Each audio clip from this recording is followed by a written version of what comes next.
Opini Pendidikan.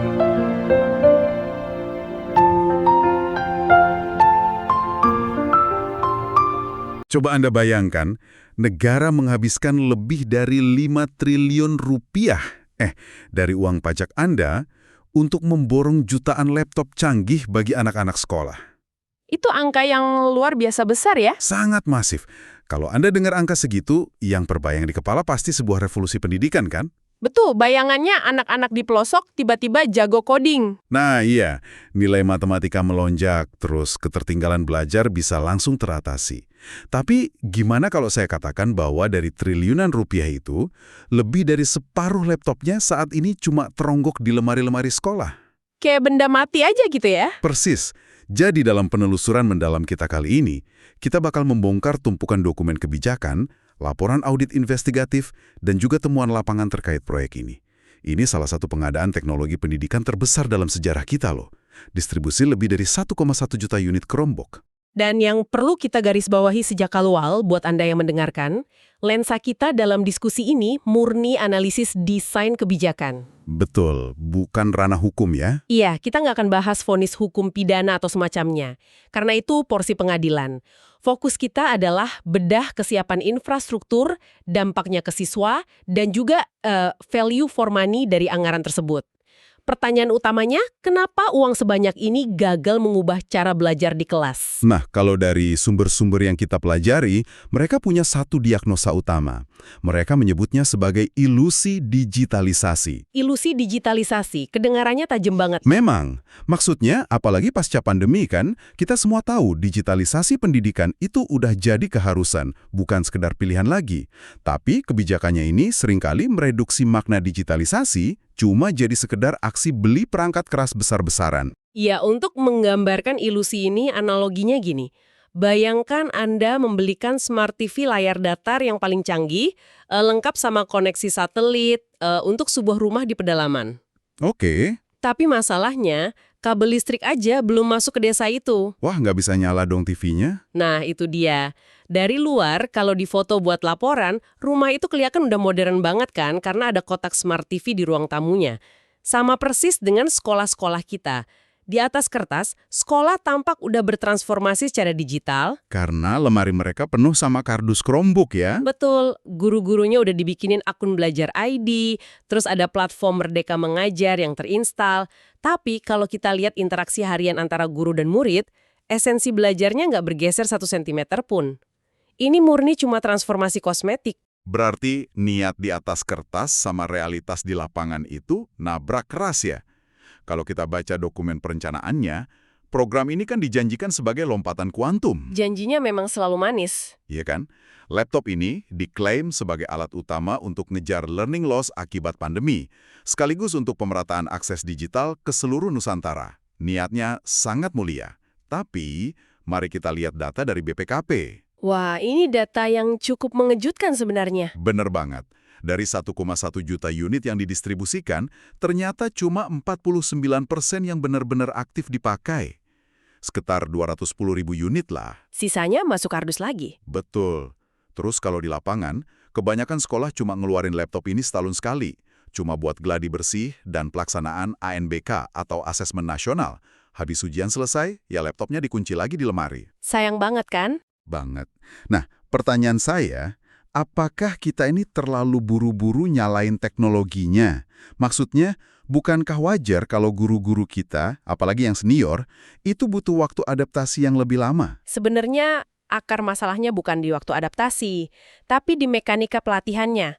Sumber kita menyoroti bahwa BIMTEK atau bimbingan teknis yang dikasih ke guru-guru itu miskin pendekatan pedagogis. Miskin pedagogis, maksudnya gimana tuh? Jadi mereka cuma dilatih secara teknis administratif, diajarin cara ngidupin layar, cara masukin password, terus cara buka browser yang memang sengaja dikunci cuma buat ujian. Oh, jadi mereka cuma dilatih jadi operator mesin dong? Tepat.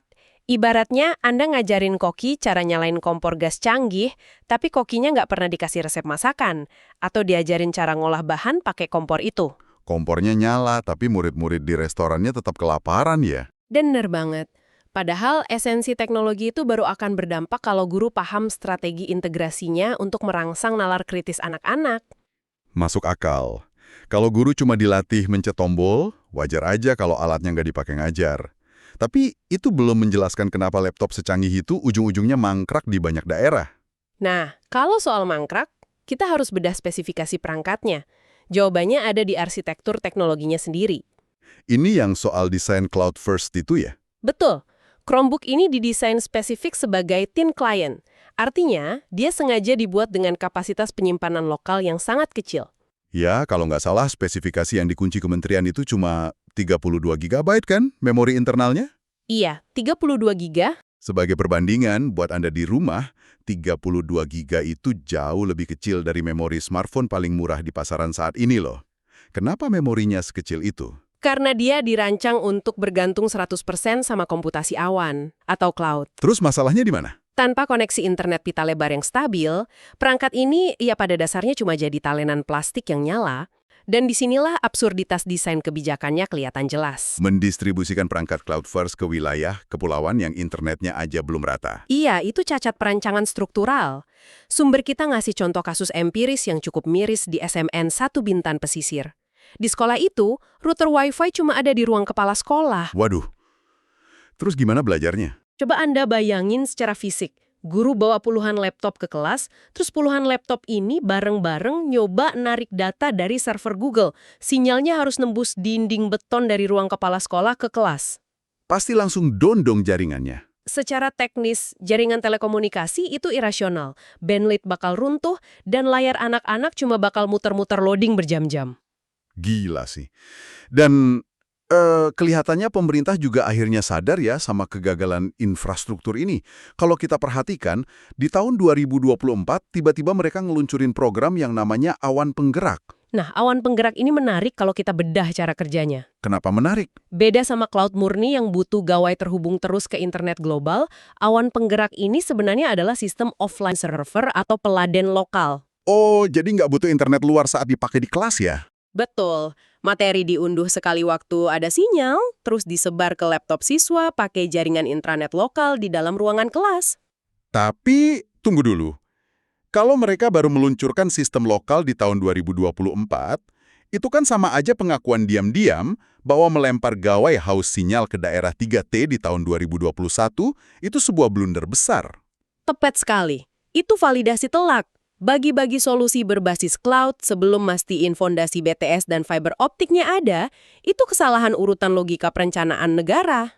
Parah ya? Nah, kalau secara logika teknis aja proyek ini udah cacat dari awal, pertanyaannya, siapa yang menyetujui pencairan triliunan rupiah buat skema ini? Nah, ini ranah anggaran. Kita harus hati-hati bedahnya. Saksikan sekitar 3,7 triliun rupiah.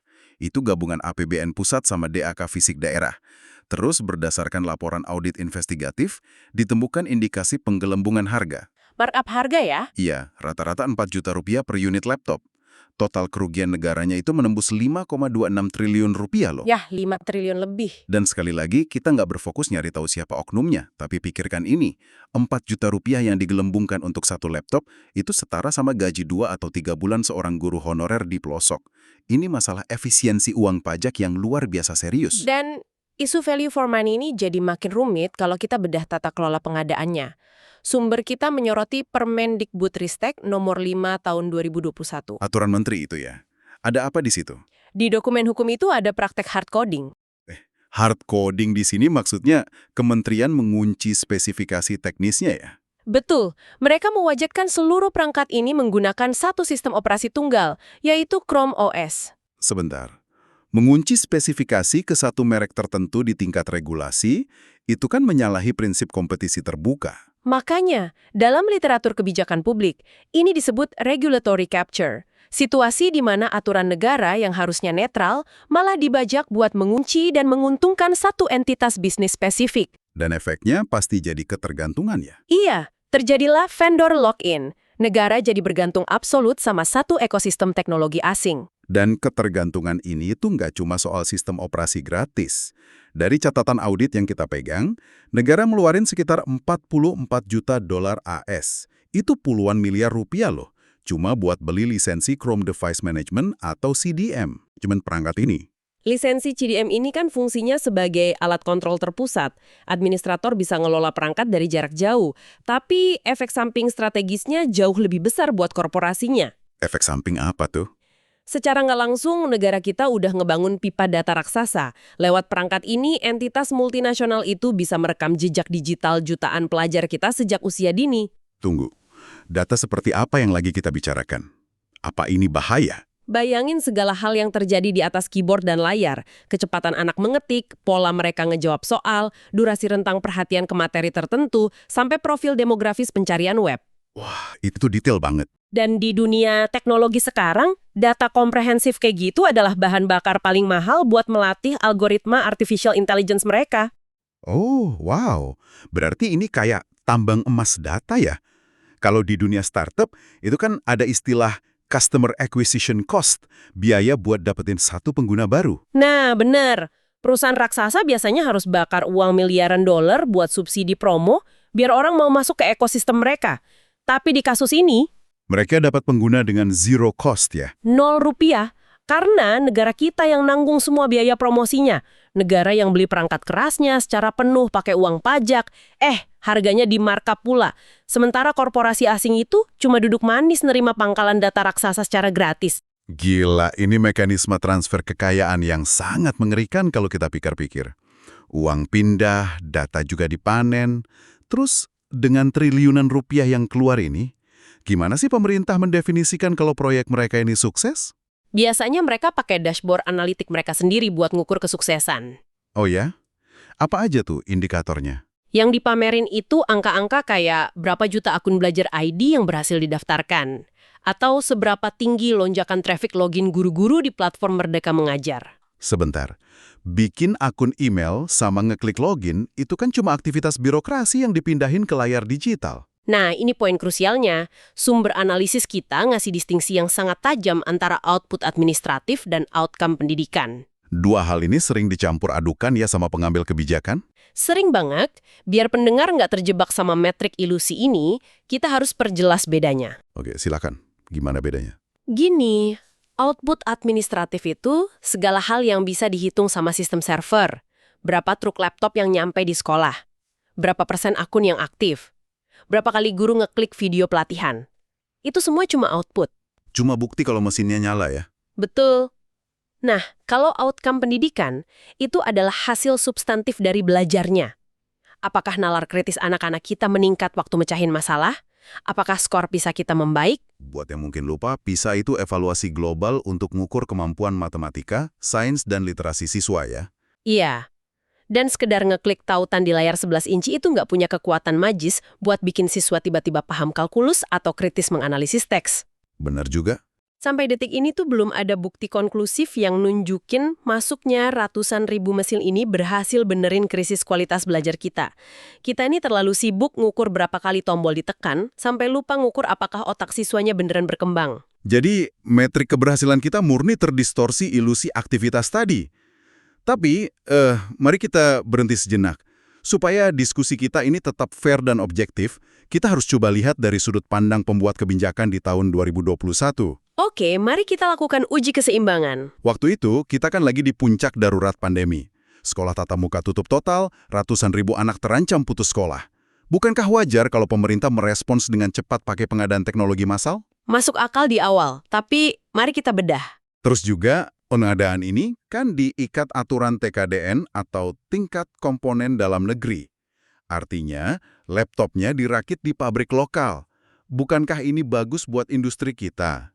Dan soal keamanan lisensi CDM tadi, bukankah sistem yang dikunci itu penting banget buat ngeblokir anak-anak kita dari situs porno atau judi online?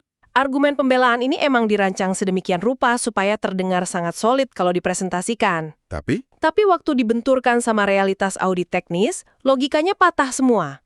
Kita mulai dari yang pertama ya, soal kedaruratan pandemi. oke, gimana tuh? Ngirim perangkat cloud first ke siswa di pedalaman, tanpa subsidi kuota dan tanpa pembangunan menara pemancar saat pandemi, itu adalah kebodohan teknis. Saat pandemi lagi ganas, laptopnya murni nggak bisa nyala karena nggak ada sinyal. Berarti baru bisa dipakai setelah pandemi selesai dong? Iya. Pas anak-anak udah masuk kelas lagi, itu pun cuma buat gladi bersih ujian.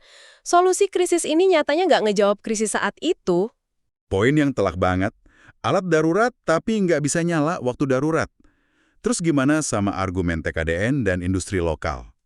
Kalau di sumber kita, kebijakan ini disebut sebagai kemandirian kosmetik. Kemandirian kosmetik. Iya, memang betul ada pabrik lokal yang nyerap tenaga kerja.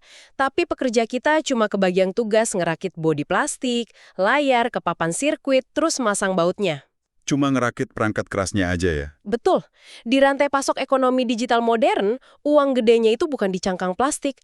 Uang terbesarnya ada di kedaulatan paten software, sistem operasi, dan penambangan data algoritma tadi. Oh, dan karena regulasi kita ngunci kewajiban pakai sistem asing, Nah itu, nilai ekonomi strategis dan kekayaan intelektualnya 100% tersedot ke luar negeri. Kita cuma bangga jadi tukang rakit cangkang buat mesin penyedot data mereka. miris ya. Ngorbanin triliunan demi ilusi kemandirian industri. Nah, sanggahan buat argumen ketiga nih soal lisensi CDM yang fungsinya ngamanin konten negatif. Gimana? Fitur keamanannya mungkin emang ada, tapi itu jadi nggak relevan sama sekali waktu kita ngelihat hancurnya sistem perawatan atau after sales perangkat ini di lapangan. Mangkrak maksudnya? Iya, sumber kita nemuin kasus di Kelungkung, Bali. Waktu laptop ini rusak fisiknya atau gagal booting, ya otomatis jadi sampah elektronik di gudang. Kepala sekolah pusing karena kementerian gak nyiapin skema perawatan pasca jual. Nggak ada teknisi atau suku cadang gitu? Nggak ada. Suku cadang susah, teknisi bersertifikat di kabupaten juga nggak ada. Yang lebih parah, dana BOS itu aturannya kaku, nggak bisa dialokasikan buat ganti motherboard rusak secara massal. Jadi percuma ya keamanannya berlapis-lapis kalau laptopnya mati total dan nggak bisa dibenerin? Benar, argumen soal pandemi, industri, dan keamanan itu runtuh semuanya gara-gara absennya infrastruktur dasar dan teknis perawatan. Wow. Jadi setelah kita mengurai benang kusut anggaran ini, terus kebijakan teknis yang berantakan, sampai ke masalah panen data, langkah konkretnya apa nih? Negara harus ngapain biar kedagalan triliunan ini nggak keulang di pemerintahan selanjutnya? Ada 5 rekomendasi strategis dari para analis kebijakan yang wajib diadopsi. Apa aja itu? Pertama, urutan logikanya harus dibalik. Jangan ada satupun gawai yang dikirim sebelum sekolahnya punya listrik mandiri dan internet pita lebar yang stabil. Itu prasyarat mutlak, bukan sekedar opsi pelengkap. Masuk akal. Terus yang kedua? Rombak total metode BIMTEK guru. Latihan mencet tombol harus diganti sama pelatihan pedagogis. Gimana guru bisa pakai internet buat mancing rasa ingin tahu anak soal fisika atau sejarah, bukan sekedar cara masukin password. Setuju banget. Karena secanggih apapun laptopnya, guru itu kan konduktor utamanya. Mereka yang menerjemahkan layar jadi pemahaman di kepala anak-anak. Terus yang ketiga? Yang ketiga, terapkan prinsip netralitas teknologi di regulasi. Praktik vendor lock-in harus dilarang keras. Negara harus prioritaskan solusi open source buat mastiin persaingan sehat dan nggak disandra korporasi asing. Betul. Biar datanya nggak gampang kesedot juga ya. Barangan dieksploitasi lagi ya datanya. Iya, data belajar mereka nggak boleh lagi jadi bahan bakar gratis buat melatih algoritma pihak ketiga. Oke. Dan rekomendasi kelima, yang kayaknya menyimpulkan semua diskusi kita hari ini. Ubah total cara kita mengukur keberhasilan. Hentikan kebiasaan pakai dashboard logistik dan traffic login sebagai trofi kesuksesan. Parameter utamanya cuma satu. Apakah nalar matematika dan literasi anak kita membaik? Outcome, bukan output. Sebuah kesimpulan yang sangat solid. Setelah semua fakta audit dan teknis yang kita bedah hari ini, saya ingin mengajak Anda yang mendengarkan untuk merenung sejenak. Pada akhirnya, teknologi di ruang kelas itu kan cuma alat, bukan tujuan akhir. Betul sekali. Coba Anda bayangkan sejenak, jika 5,26 triliun rupiah yang menguap dari markup laptop ini kita alihkan ke hal yang jauh lebih fundamental, bayangkan uang itu disuntikan langsung untuk melipat gandakan gaji dan mengangkat status ratusan ribu guru honorer kita di daerah terdepan dan tertinggal yang selama ini ngabdi dengan upah nggak manusiawi. Wah, itu dampaknya pasti akan luar biasa. Akankah interaksi di kelas hari ini jadi jauh lebih hidup, kritis, dan cerah dibandingkan cuma nyuruh anak-anak menatap layar laptop mahal yang sinyalnya aja nggak ada? Itu adalah refleksi tajam yang benar-benar mengunci akar permasalahan pendidikan kita. Secanggih apapun layar resolusi tingginya, itu nggak akan pernah bisa menggantikan empati dan kemampuan seorang guru dalam menajamkan pikiran muridnya. Sekolah tidak menjadi modern hanya karena memiliki laptop. Sekolah menjadi modern ketika teknologi membantu guru mengajar lebih baik dan siswa belajar lebih bermakna. Silakan subscribe, komen, dan share.